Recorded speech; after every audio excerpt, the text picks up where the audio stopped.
Alors, aujourd'hui, on va se plonger dans les arguments d'un texte pour le moins clivant, Le gouffre de la féminolatrie de Philippe de Vulpilière.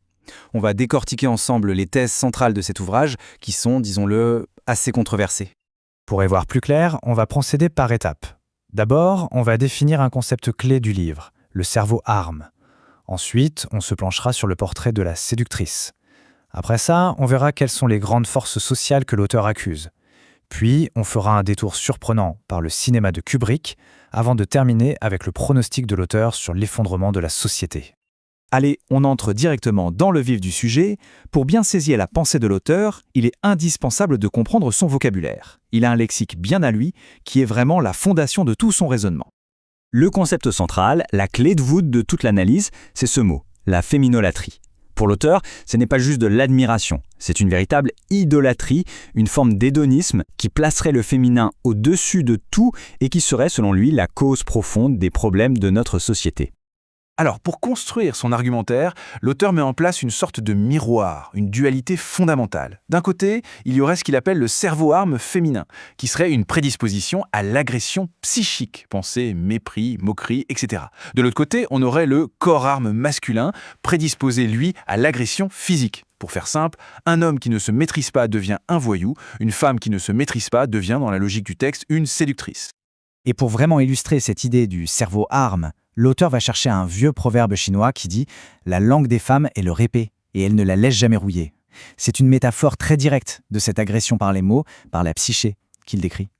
Donc, ce cerveau-arme, lorsqu'il n'est pas, disons, canalisé, s'incarne pour l'auteur dans une figure bien précise, la séductrice. C'est elle l'agent principal de ce conflit psychique permanent. Et attention, la définition qu'il en donne est très spécifique. Il ne s'agit pas du tout de plaisir sexuel. La motivation de la séductrice, selon le texte, serait une sorte de vampirisation psychique, une volonté de conquérir et de drainer l'esprit de l'autre, ce qu'il appelle le cerveau joyau masculin. Pour aller encore plus loin, il fait une distinction qui est assez parlante dans sa logique.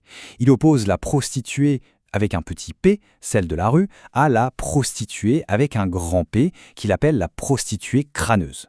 Pour lui, la séductrice moderne est en quelque sorte l'héritière de cette deuxième figure, mais en version légitimée, voire célébrée par la société, et donc potentiellement plus toxique.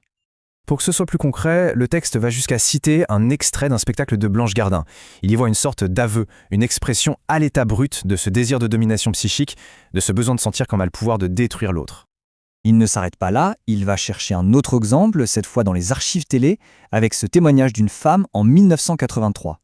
Pour lui, c'est l'illustration parfaite de ce schéma de séduction suivi d'un abandon brutal, non pas par désintérêt, mais comme une forme de vengeance, de prise de pouvoir. Ok, mais d'où vient cette figure de la séductrice ? Pour l'auteur, elle n'est pas sortie de nulle part. Bien au contraire.